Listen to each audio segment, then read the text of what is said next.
ஓம் Shanti. Good morning. முரளியினுடைய date பார்த்தீங்கன்னா 31/1/2004 என்னுடைய முரளி. இன்னைக்கு வந்து 13வது நாள் மனன் கிராந்தி, அதாவது மனன புயற்சி, மனன புரட்சி அப்படிங்கிற பட்டியினுடைய 13வது நாள். இன்னைக்கு பார்த்தீங்கன்னா முதல் வார்த்தை வந்து அச்சானக். அச்சானக்னா எல்லாருக்குமே தெரிஞ்சிருக்கிறோம் ஹிந்தியில் அப்படின்னு நினைக்கிறேன். அச்சானக் எவரடி அப்படிங்கிற வார்த்தையை பாபா அந்த ரெண்டு வார்த்தையும் சேர்த்து யூஸ் பண்ணுவார். இன்னைக்கு நம்ம அச்சானக் மட்டும் பார்க்குறோம். அச்சானக் அப்படின்னா திடீரென்று. பாபா சொல்லுவார்ல அடிக்கடி, எதுனாலும் அச்சானக்கு தான் வரும், திடீர்னு வரும், சொல்லிட்டு வராது. விநாசமாகட்டும் இல்லை எந்த ஒரு விஷயமா இருந்தாலும் பாபா முன்னாடியே சொல்ல மாட்டார். அது திடீர்னு வர மாதிரி தான் ட்ராமாவில் இருக்குது. சரி, இந்த வார்த்தையினுடைய அர்த்தம் என்ன? விதி, அதிர்ஷ்டவசமாக, துரதிர்ஷ்டவசமாக அப்படின்னு சொல்லுவாங்கல்ல, உடனடியாக, எமர்ஜென்சி. அதாவது எதிர்பார்க்கவே இல்லை. சில நேரம் நம்ம கணிச்சிருப்போம், ஆனால் அதனால நம்ம திடீர்னு வந்தால் கூட ரெடியாக இருப்போம். ஆனால் நம்ம எதிர்பார்க்கவும் இல்லை, ரெடியாகவும் இல்லை. அந்த நேரத்தில் ஒன்று வருது அப்படின்னா அதுக்கு பேர் தான் அச்சானக். இன்ற முரளியில் வந்து பாபா வந்து அச்சானக் அப்படிங்கிற வார்த்தையை எதுக்கு யூஸ் பண்ணார்னா, அச்சானக்னா திடீரென்னு ஒரு விஷயமோ இல்லைன்னா விநாசம் இல்லை புது உலகம் வரப்போகுது அப்படின்னா அதுக்கு முன்னாடி நீங்கள் அலர்ட் ஆகி உங்களை நீங்களே முதல்ல பவர்ஃபுல்லாக ஆக்குங்க அப்படிங்கிறார். இதனுடைய ஆழமான அர்த்தம் என்ன? நம்ம இவ்வளோ நேரம் பார்த்தீங்கன்னா மீனிங் பார்த்தோம். இதனுடைய ஆழமான குய்ய ரகசியம் என்ன? ரெடியாக இருக்கணும் அப்படின்னு அர்த்தம். அதாவது சர்ப்ரைஸ், அதாவது எக்ஸ்பெக்டேஷனே இல்லை ஆனால் அது நடந்துச்சு. சதா ரெடியாக இருக்கிறது, சதா ஆக்டிவாக இருக்கிறது, நம்மளுடைய மூடு எப்போவுமே ஆனில் இருக்கிறது. இப்போ இதற்கான ஆக்டிவிட்டி பார்க்கலாம். இப்போ பார்த்தீங்கன்னா எல்லாருமே உங்கள் நோட்டில் வந்து ஒரு ஸ்டோரி எழுதுங்க. நீங்கள் ஸ்டோரி எழுதிட்டுருக்கீங்க, அதாவது நல்லா போயிட்டுருக்கு ஸ்டோரி. அச்சானக் அப்படின்ன வார்த்தையை அவங்க சொன்ன உடனே, மைக்கில் சொன்ன உடனே என்ன பண்ணோம், அந்த நல்லா போயிட்டு இருக்கிற வாழ்க்கையை வந்து கொஞ்சம் நெகட்டிவாக எழுதணும். அப்புறம் மறுபடியும் இன்னொருத்தர் அச்சானங்கிறது சொன்னோன்னா மறுபடியும் நல்லதாகும், மறுபடியும் அச்சானங்கிறது சொன்னால் மறுபடியும் கீழே போன மாதிரி. இப்படியாக இந்த ஸ்டோரி இருக்கும். அதனால எல்லாரும் ஸ்டோரி எழுத ஆரம்பிங்க. புரிஞ்சுதா? பாசிட்டிவாக போயிட்டு இருக்கிற ஸ்டோரி போயிட்டு இருக்கு. நீங்கள் ஸ்டோரி எழுதுறீங்க, உங்கள் நோட்டில் பாசிட்டிவாக போயிட்டு இருக்குது. அந்த பாசிட்டிவாக போயிட்டு இருக்கிற போது திடீர்னு அச்சானக் அப்படிங்கிற வார்த்தையை சொல்லுவோம். அதை கேட்ட உடனே அது நெகட்டிவில் மாற்றிடணும் அந்த ஸ்டோரியை. மறுபடியும் அச்சானக்குன்னு சொன்னோன்னா மறுபடியும் பாசிட்டிவாகும். அதாவது இதனுடைய அர்த்தம் என்ன அப்படின்னா, நம்மளுடைய வாழ்க்கையானது ஒரே மாதிரி அந்த தமிழ்நாடு ஹைவே மாதிரி நேராக போகாது, கேரளா ஹைவே மாதிரி வளைஞ்சு வளைஞ்சு தான் போகும். அதுதான் அர்த்தம். அதாவது எப்போவுமே ஒரே மாதிரி இருக்காது, பிரச்சனைகள் வரும் போகும் வரும் போகும், இந்த மாதிரி தான் இருந்துட்டு இருக்குமே தவிர ஸ்ட்ரைட் லைனாக போகாது, வளைஞ்சு வளைஞ்சு தான். இப்போ ஸ்டோரி எழுத ஆரம்பிங்க. அச்சானக்,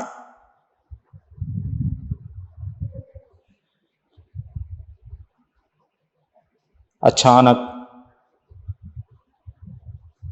அச்சானக், 3 தடவை அச்சானக் சொல்லியாச்சு. எல்லாரும் நிறுத்துங்க. உங்களுடைய ஸ்டோரியை சொல்லுங்க. இவ்வளோ டைம் கொடுத்தாச்சு, போதும் எழுதுனதெல்லாம் போதும். ஒருத்தர் படிங்க. இது அச்சானக், திடீரென்று, திடீர்னு அப்படிங்கிற கதை. அதாவது நம்மளுடைய வாழ்க்கையில் எதிர்மறையான விஷயங்களும் வரலாம், நேர்மறையான விஷயங்களும் வரலாம். ஆனால் நம்ம எப்போவுமே யார் ஸ்திரமாக இருக்கிறோமோ, யார் தன்னைத்தானே ஸ்திரமாக வச்சுக்கிறாங்களோ அவங்க தான் நல்ல ராஜயோகி ஆத்மா, மனிதருள் மாணிக்கம். த அச்சானக், திடீரென்று அப்படிங்கிற ஸ்டோரியில் யாரெல்லாம் எழுதியிருக்கீங்க? யாராவது ஒருத்தர் சொல்கிறீங்களா ஸ்டோரியை?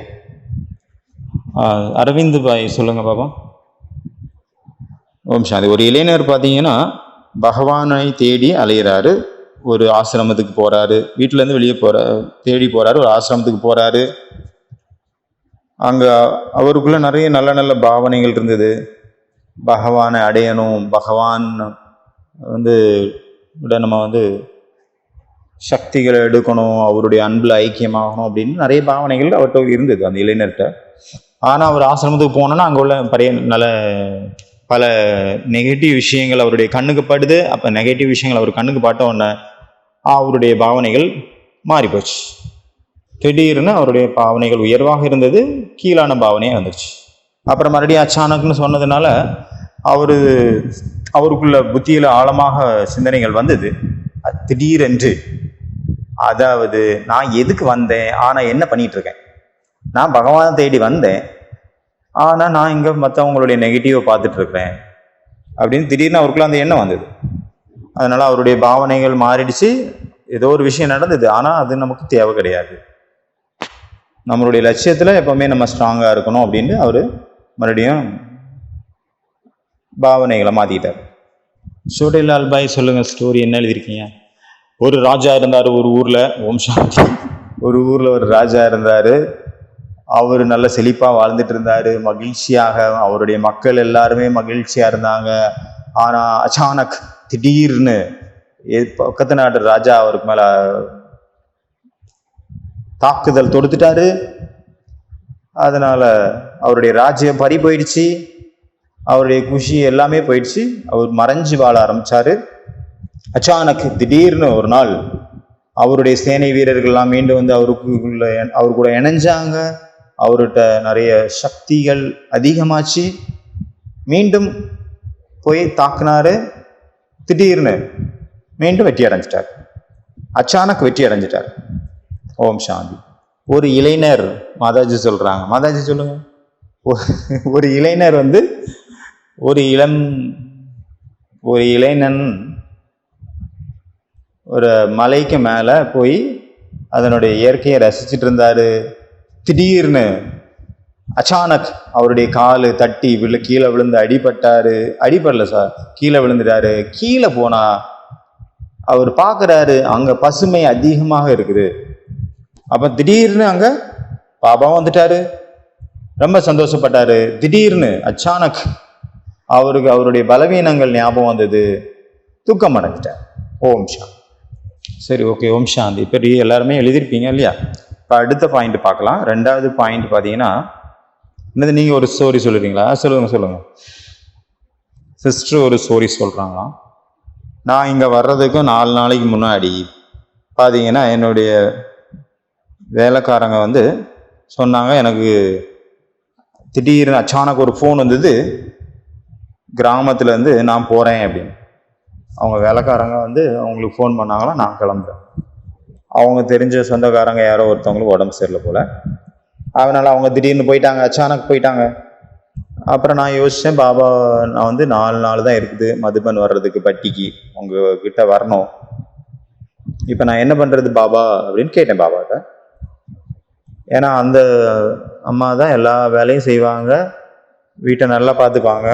அவங்க போயிட்டாங்கன்னா அப்போ வேறு நான் வந்து அவங்கள விட்டுட்டு நான் போயிடலாம். அவங்க வீட்டு வேலை பார்த்துப்பாங்க, சமைச்சிருவாங்க. அப்போ குழந்தைங்களுக்கும் கணவருக்கும் சாப்பாடு கொடுத்துருவாங்க செஞ்சு. அப்போ நான் போயிடலாம் மதுபன் அப்படின்னு நினச்சேன். ஆனால் இங்கே பார்த்தீங்கன்னா அவங்க லீவ் போட்டாங்க, அச்சானக் லீவ் போட்டாங்க. அப்புறம் நான் திடீர்னு இன்னொருத்தவங்க இருந்தாங்க, அவங்களுக்கு நான் ஃபோன் பண்ணேன், அவங்கள்ட்ட நான் சொன்னேன், புரிய வச்சேன். அப்போ அவங்க வரன்ட்டாங்க. அப்புறம் பார்த்தீங்கன்னா ஏற்கனவே லீவ் போட்டு போனாங்களா, அவங்களும் ஒரு திதி, நான் வந்து எனக்கு தெரிஞ்ச ஒருத்தவங்களை அனுப்புகிறேன், அவங்க வந்து நல்லா செய்வாங்க நீங்கள் வர்றது வரைக்கும், நான் திரும்பி வர்றது வரைக்கும் அப்படின்னாங்க. இப்படியாக எனக்கு பாபா வந்து 2 பெண்மணிகளை வேலைக்காக ஹெல்ப் பண்ணார் கொடுத்து. அதனால தான் நான் இப்போ இங்கே இன்னைக்கு இருக்கேன். ஓம் சாந்தி. ஓகே, 2வது பாயிண்ட் பார்த்தீங்கன்னா ஞாரா. ஞாரானா உங்களுக்கு எல்லாத்துக்கும் தெரியும். ஞாரான் அப்படின்னா டிட்டாச்சாக இருக்கிறது, நிராலாவாக இருக்கிறது, விசேஷமானது, ஸ்பெஷல், இங்கிலீஷில் யூனிக், டிஃப்ரெண்ட், அதிசயமானது. சரி, இதனுடைய ஆழமான ரகசியம் என்ன? இந்த பாயிண்ட் ஞாரா வார்த்தையினுடைய இன்னைக்கு பாபாவுடைய மகா வாக்கியம் இந்த வார்த்தையினுடைய ரிலேட்டடாக என்ன அப்படின்னா, இந்த பரமாத்மனுடைய அன்பு ரொம்ப ரொம்ப ஞாரா மற்றும் பியாராவானது. அதனால் இதனுடைய ஆழமான அர்த்தம் என்ன? தன்னை தானே விடுபட்டவராக வைத்துக் கொள்வது, டிட்டாச்சாக வைக்கிறது. தன்னுடைய சரீரத்தினுடைய விசேஷத்தா, தன்னுடைய எல்லா விசேஷத்திலிருந்தும் சரீரத்திலிருந்தும் விடுபட்டு தன்னை தானே விடுபட்ட நிலையில நிலைச்சிருக்க வைக்கிறது. அதாவது ஆத்மஸ்வரூபத்தில் நிலைச்சிருக்கிறது. இப்போ நம்ம ஆக்டிவிட்டி பண்ணலாம். இப்போ என்ன ஆக்டிவிட்டி அப்படின்னா, பிராமணன் ஆகிறதுக்கு முன்னாடி நம்ம எப்படி இருந்தோம், இப்போ எப்படி ஆயிருக்கிறோம் அப்படிங்கிற அந்த ஞாராவா எப்படி என்ன நிலைமையில ஆயிருக்கிறோம் அப்படிங்கிறத சொல்லுங்க. ஆமாம், அதாவது சொல்லுங்க. முதல்ல மலர்ந்த வாடிய முகமா இருந்தது, இப்போ மலர்ந்த முகமா மாறிடுச்சு. ஓகே. அடுத்தது சச்சின் பாய் பார்த்தீங்கன்னா முதல்ல 2 குடுமி போட்டிருந்தாரு, இப்போ 1 குடுமி கூட இல்லை. முதல்ல வந்து லேட்டா எந்திரிச்சிட்டு இருந்தோம், இப்போ சீக்கிரமா எந்திரிச்சிருப்போம். ஓகே. அடுத்தது வேற, முதல்ல ரொம்ப கவலையா இருந்தோம், இப்போ கவலை இல்லாத மகாராஜா ஆயிட்டோம். அப்புறம் வேற, முதல்ல பார்த்தீங்கன்னா மத சொல்றாங்க பாருங்க. முதல்ல பார்த்தீங்கன்னா ரொம்ப அதிகமாக பேசிகிட்டே இருப்போம், இப்போ பார்த்தீங்கன்னா மௌனமாக இருக்கிறதுக்கு முயற்சி பண்ணுறோம். முதல்ல மாதாஜி சொல்கிறாங்க, முதல்ல பார்த்தீங்கன்னா லேட்டாக தூங்கிட்டு இருந்தோம், இப்போ சீக்கிரமே தூங்கிடுறோம். அதுதான் முதல்ல நான் சொல்கிறேன், முதல்ல சீக்கிரமாக லேட்டாக எந்திரிப்போம், இப்போ சீக்கிரமாக எந்திரிப்போம். ஓ, இது வேற அது வேற. ஓகே.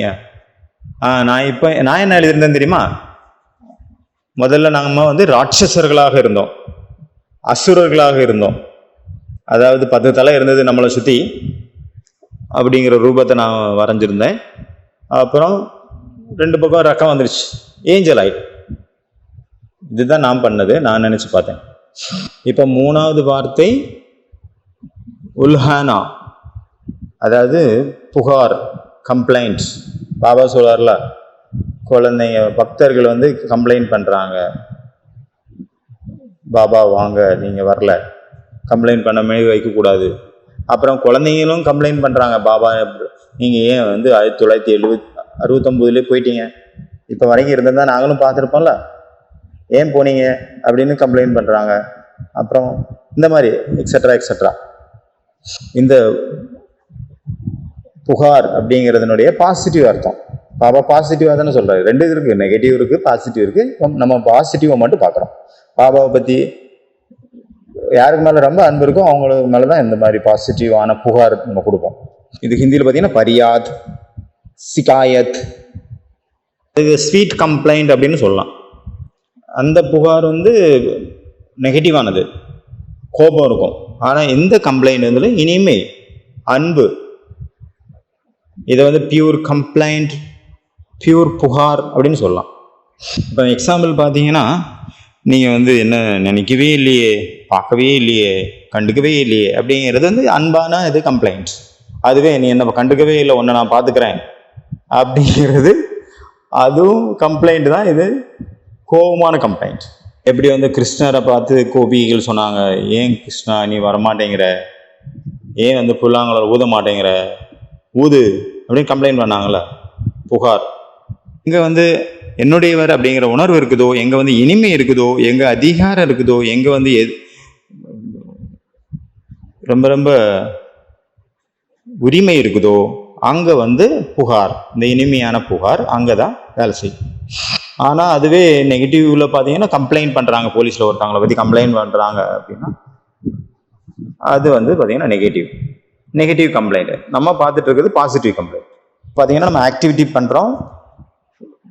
சிஸ்டர்ஸ் என்ன எழுதணும் அப்படின்னா, நம்ம பாபாவுக்கு வந்து நம்ம பாபாவுக்கு மேலே நம்ம என்ன கம்ப்ளைண்ட் இருக்குது, நம்ம என்ன குறை இருக்குது அதை எழுதணும். பிரதர்ஸ் என்ன எழுதணும் அப்படின்னா, பாபா நம்ம மேலே என்ன கம்ப்ளைண்ட் பண்ணுறாரு. பாபா சிஸ்டர்ஸ் வந்து பாபா மேலே நீங்கள் கம்ப்ளைண்ட் பண்ணுறீங்க. பிரதர்ஸ் என்ன எழுதணும்னா, பாபா நம்ம மேலே நம்மளை பார்த்து என்ன கம்ப்ளைண்ட் பண்ணுறாரு, என்ன குறை சொல்கிறாரு, என்ன புகார் அளிக்கிறார், அதை பற்றி. ஓகேவா? 3 நிமிஷம் டைம் தானே, எழுதிருங்க எல்லாரும். இதில் வந்து யார் பாஸ் ஆகுறாங்களோ, அதிகமாக பாயிண்ட் எழுதுறாங்களோ அவங்க தான் பாஸ், அவங்களுக்கு ப்ரைஸ் கிடைக்கும். Okay, let's start. 3 minutes. 3 minutesல முடிச்சிடணும். சரி, இப்போ தீதி நீங்கள் சொல்லுங்கள், எத்தனை பாயிண்ட் எழுதிருக்கீங்கன்னு சொல்லுங்கள். பாபா நீங்கள் ஏன் எனக்கு சீக்கிரமாக கிடைக்கல, பாபா நீங்கள் ஏன் எனக்கு லேட்டாக கிடைச்சிங்க, பாபா எனக்கு அந்த மாதிரி அனுபவம் ஏன் ஆக மாட்டேங்குது, பாபா எல்லாரும் நீங்கள் வந்துட்டீங்க அப்படிங்கிறத ஏன் சீக்கிரமாக புரிஞ்சிக்க மாட்டேங்கிறாங்க. அடுத்தது, பாபா விநாசம் ஏன் சீக்கிரமாக நடக்க மாட்டேங்குது, சீக்கிரம் வர மாட்டேங்குது. அடுத்து 6வது பாயிண்ட்டு, பாபா புது உலகத்தை சீக்கிரமாக கொண்டு வாங்க பாபா. 7வது பாயிண்ட், பாபா நான் ஏன் மதுபனவாசியாக ஆகலை. 8வது பாயிண்ட், பாபா படிக்க எழுதுறதுக்கு நான் ஏன் அதிகமாக படித்து எழுதலை, ஏன் இங்கே சீக்கிரமாக சரண்டர் ஆகிட்டேன், படிச்சுட்டு வந்திருக்கலாம்ல. சரி, சிஸ்டர்ஸ் வந்து 8 பாயிண்ட் எழுதியிருக்காங்க. அடுத்து பிரதர்ஸ் சொல்லுங்கள். சரி, பிரதர்ஸ் நீங்கள் எழுதியிருந்தா கூட எழுதலாம். பாபா ஏன் எங்களுக்கு சாட்சாத்காரம் கிடைக்க மாட்டேங்குது, ஞானத்துக்கு வரக்கு முன்னாடி நல்லா இருந்தேன் பாபா, ஆனால் ஞானத்துக்கு வந்த பிறகு எவ்வளோ புயல்கள் வருது பாபா, அதனால யோகா நல்லா இருக்க மாட்டேங்குது, ஏன் இருக்க மாட்டேங்குது, அடிக்கடி யோகாவில் ஏன் இவ்வளோ தடைகள் ஏற்படுது, அப்புறம் வந்து முரளி ஏந்து ஃபுல் டே நமக்கு ஞாபகம் இருக்க மாட்டேங்குது. வந்து பிரதர்ஸ் சொல்லுங்கள். பிரதர்ஸ் வந்து என்ன எழுதிருக்கீங்க? பாபாவனுடைய கம்ப்ளைண்ட் சொல்கிறாரு, கீதையினுடைய பகவானை வந்து நீங்கள் ஏன் கிருஷ்ணர்னு சொல்லிட்டீங்க, எழுதி வச்சிட்டீங்க. 2வது வந்து ஏன் சர்வ வியாபின்னு என்ன சொல்லிட்டீங்க, அதான் எல்லா இடத்துலையும் இருக்கீங்க அப்படின்னு ஏன் சொன்னீங்க. 3வது வந்து நான் துக்கம் கொடுக்கறது கிடையாது, ஆனால் என்னை துக்கம் கொடுக்கக்கூடியதும் நான் தான் அப்படின்னு ஏன் சொல்லி வச்சிட்டீங்க. 4வது வந்து என்ன நினைக்கிறத ஏன் மறந்துடுறீங்க. அடுத்தது 5வது என் கூட சர்வ சம்பந்தமும் ஏன் வைக்க மாட்டேங்கிறீங்க, அதிகதாரிகளை ஏன் நினைக்கிறீங்க, ஏன் தனியாக இருக்கீங்க, 1000 கையோட இருக்கக்கூடிய என்னை விட்டுட்டு என் 2 கை மனுஷன் பின்னாடி போறீங்க, சுமைகளை இறக்கிங்க, உங்களுக்கு நான் இளைப்பாறுதல் கொடுக்குறேன்னு சொன்னாலும் நீங்கள் சுமையை ஏன் தூக்கிட்டு இருக்கீங்க, என்கிட்ட ஏன் கொடுக்க மாட்டேங்கிறீங்க, ஸ்ரீமத் படி ஏன் நடக்க மாட்டேங்கிறீங்க, சாப்பிடும்போது ஏன் என்னுடைய நினைவில் சாட மாட்டேங்கிறீங்க, ஏன் ஆத்மா நினைவிலிருந்து நல்ல முறையில் முரளியை படிக்க மாட்டேங்கிறீங்க, இல்லை கேட்க மாட்டேங்கிறீங்க, லௌகீக அப்பாவை நினைக்கிறீங்க ஆனால் என்ன ஏன் நினைக்க மாட்டேங்கிறீங்க, பக்தர்களுடைய கூக்குரல் உங்களுக்கு ஏன் கேட்க மாட்டேங்குது. அடுத்தது வந்து நான் இருக்கும்போது என்னை ஏன் யூஸ் பண்ண மாட்டேங்கிறீங்க. அடுத்தது வந்து நான் உங்களை சொர்க்கத்துக்கு கூப்பிட்டு போக்க வந்திருக்கிறேன், ஆனால் நீங்கள் ஏன் நரகத்திலே போறீங்க. உங்களுடைய எல்லா விஷயங்களையும் ஏன் பாபா கிட்ட நீங்கள் ஷேர் பண்ண மாட்டேங்கிறீங்க. இப்போ நம்ம 21 பாயிண்ட் ஆச்சு. இதெல்லாமே பார்த்தீங்கன்னா பாபா நம்ம மேலே வச்ச கம்ப்ளைண்ட்ஸ். இது 4வது பாயிண்ட், கர்த்தவ்ய காரியம். இதனுடைய அர்த்தம் என்ன? ஜிம்மேவாரி, அதாவது ரெஸ்பான்சிபிலிட்டி, டியூட்டி, கடமையாற்றுவது, பொறுப்புணர்வு. இன்னைக்கு பாபாவனுடைய முரளியில் உள்ள பாயிண்ட் என்ன அப்படின்னா, அனைவருக்கும் பாபா மற்றும் வீட்டினுடைய வழியை சொல்லணும், அதாவது ஞானம் கொடுக்கணும். இதுதான் உங்களுடைய கடமை, கர்த்தவியம். இதனுடைய ஆழமான ரகசியம் என்ன? தனக்கு கிடைத்த காரியத்தை மிக பொறுப்புடன் செய்வது. எந்த ஒரு காரியம் செஞ்சாலும் என்னுடைய பொறுப்பு அப்படின்னு புரிஞ்சுக்கிட்டு ஒவ்வொரு காரியமும் செய்யறது.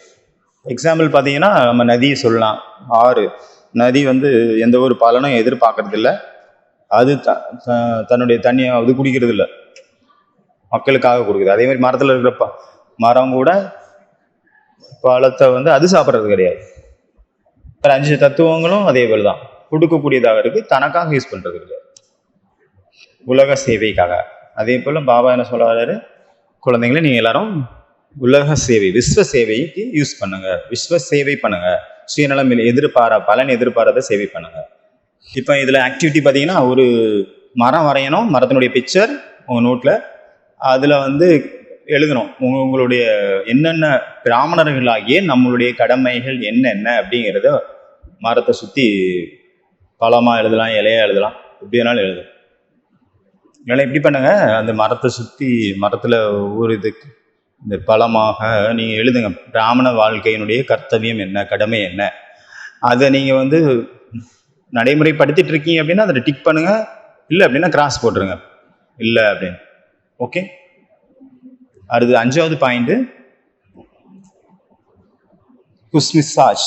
4வது வார்த்தை, மகிழ்ச்சியான மனநிலை உடையவர், சந்தோஷமான குணம் உடையவர், கலகலப்பானவர், இனிமையான குணம் கொண்டவர் அப்படின்னு இதனுடைய அர்த்தம். வேற யாருக்காவது தெரிஞ்சா சொல்லுங்க. Happy, okay. அப்புறம் மலர்ந்த முகம், சரி, ஓகே. அப்புறம் குஷ்ஹால், குஷ்ணுமா, குஷிராம், திருப்தி, மலர்ந்த முகம், ஊக்கம், உற்சாகம், உல்லாசம், அதையும் வச்சுக்கலாம். வேற இதனுடைய ஆழமான ரகசியம் என்ன அப்படின்னா, எந்த மாதிரியான சூழ்நிலை இருந்தாலும் சதா மகிழ்ச்சியாக இருக்கணும், குஷியாக இருக்கணும். அதாவது மலர்ந்த முகத்தின் மூலமாக நம்ம கிட்ட இருக்கிற குஷியை, சந்தோஷத்தை மற்றவங்களுக்கு கொடுக்கணும். இப்போ ஆக்டிவிட்டி பார்த்தீங்கன்னா, இந்த பாயிண்ட்டுக்காக ரெண்டு ரெண்டு பேராக ஜோடி உருவாக்குங்க. இதில் வந்து ஒருத்தர் வந்து துக்கமான முகம், இன்னொருத்தர் வந்து குஷியான முகம். இப்போ குஷியான முகம் உடையவங்க வந்து துக்கமாக இருக்கிறவங்களுக்கு வந்து நீங்கள் அவங்கள சிரிக்க வைக்கணும். சிரிக்க வைக்கிறதுக்கு நிறைய பாயிண்ட்ஸ் சொல்லணும், சந்தோஷப்படுத்துறதுக்காக, அவங்க துக்கத்தை நீக்கிறதுக்காக. அப்போ யார் வந்து சிரிச்சிட்டாங்களோ, ஏன்னா அவங்க துக்கமானவங்க இல்லை கோபக்காரங்க அப்படின்னு வச்சுக்கோங்க, அவங்க சிரிச்சிட்டாங்கன்னா அவங்க அவுட்டு. ஓகேவா? எல்லாரும் பண்ணலாமா? ரெண்டு ரெண்டு பேரா சேர்ந்துக்கோங்க டீம். அச்சா, பண்ணியாச்சா? ஓகே. நெக்ஸ்ட் பாயிண்ட், 5வது பாயிண்ட் வந்து, அடுத்த பாயிண்ட் பார்த்தீங்கன்னா சமர்த். சமர்த் அதனுடைய மீனிங் என்ன? சக்திசாலி, பலவான், யோக்கியமானவர், கேப்பபிள். இது இங்கிலீஷில் தகுதி வாய்ந்தவர், சக்தி நிறைந்தவர், பாகுபலி, மகாபலி, துரந்தர். நீங்கள் சொல்லிக்கிங்க, துரந்தர், சிக்கந்தர், மகேந்திர, பாகுபலி எல்லாத்தையும் சொல்லுங்க.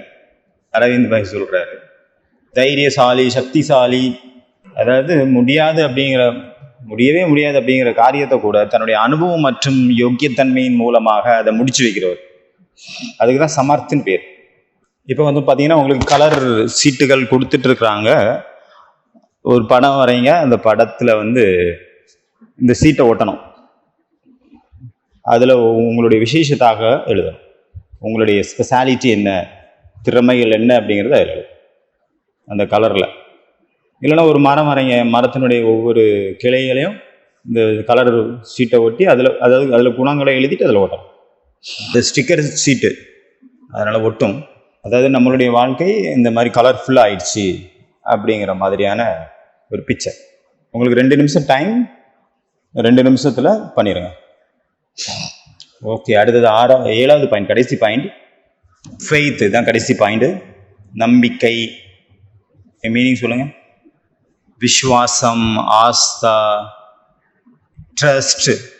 இங்கிலீஷில் வந்து பிலீவ், ஈமான், பரோசா, யகீன். இதில் ஹிந்தியினுடைய வேறு வேறு வார்த்தைகள். நிச்சயம், நம்பிக்கை, அதாவது தன்னம்பிக்கை அதிகமாகும். தனக்குள்ள தன் மீது நம்பிக்கை இருக்குது அப்படின்னா அப்போ எந்த ஒரு காரியமும் சிறப்பாக முடியும். அப்போ நிர்பயம் இருக்கும், பயமே இருக்காது. கவலை இல்லாத மனநிலை உருவாகுது, லேசாக இருப்பாங்க, தைரியம் அப்படின்னு சொல்லலாம். இப்போ 7வது ஆக்டிவிட்டி, அதாவது 2 பேரும் சேர்ந்து இருங்க, பார்ட்னர். ஒருத்தர் வந்து இன்னொருத்தருடைய குறைகளை வந்து எழுதணும், அவங்கள்ட்ட என்ன பலவீனம் இருக்குது அப்படிங்கிறத, இவருக்குள்ள என்ன மாற்றம் வரணும் அப்படிங்கிறது நீங்கள் நினைக்கிறீங்க அப்படிங்கிறது எழுதி அவருக்கு கொடுத்துருங்க சீட்டா. அச்சா. ஓம் சாந்தி.